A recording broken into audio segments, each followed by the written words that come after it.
Hi, I'm Levent Altan. I'm the Executive Director of Victims Support Europe. I've been Executive Director now for 8 years.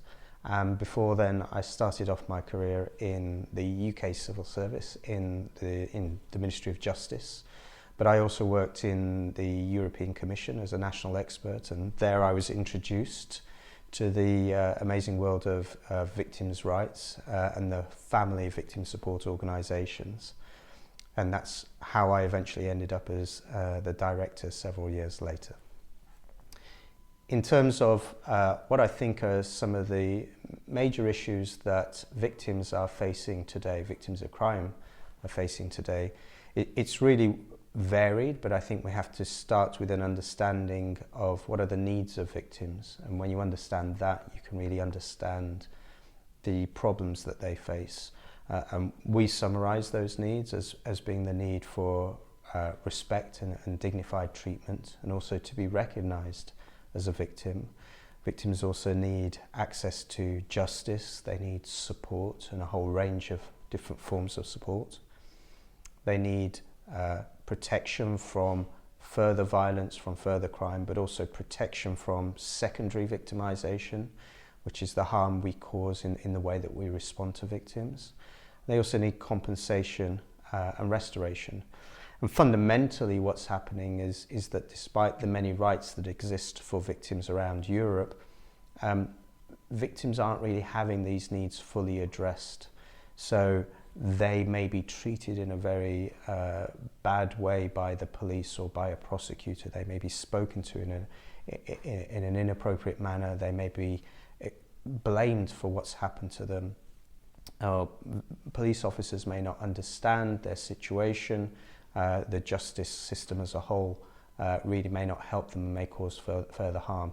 So this is a fundamental kind of problem in terms of how victims are treated with respect and dignity.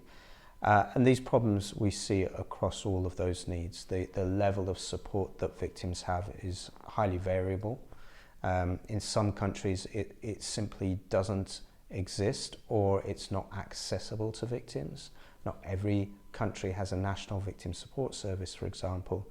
And similarly, when it comes to protection measures in the justice system, the most vulnerable victims should be assured of certain types of protection, but they simply don't have access to it. They don't have the needs assessment to make sure that we understand what they need. And then even if we do understand, they don't necessarily receive those protection measures. And this goes on across the whole of the rights that have been established for victims. So fundamentally, we don't have sufficient implementation of the rights that exist. And this is driven by some major problems.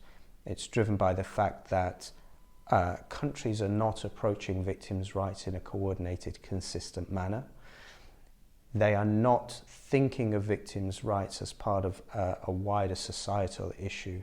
Victims' issues and victimisation is part of a crime problem, but it's also part of a social cohesion problem, which means that we have to understand our responses in terms of health, in terms of crime, in terms of economy, cohesion and justice. And our responses are not coherent from that perspective. So our organisations aren't working together in a coordinated, collaborative manner. We don't have the long-term perspective which makes sure that our actions are taken from a strategic perspective, and they're in a localised, short-term, ad hoc manner. And the funding that's organised is similarly organised in a short-term, short-sighted manner. So these are just some of the many problems which we see for victims, which means that ultimately they don't have these needs addressed.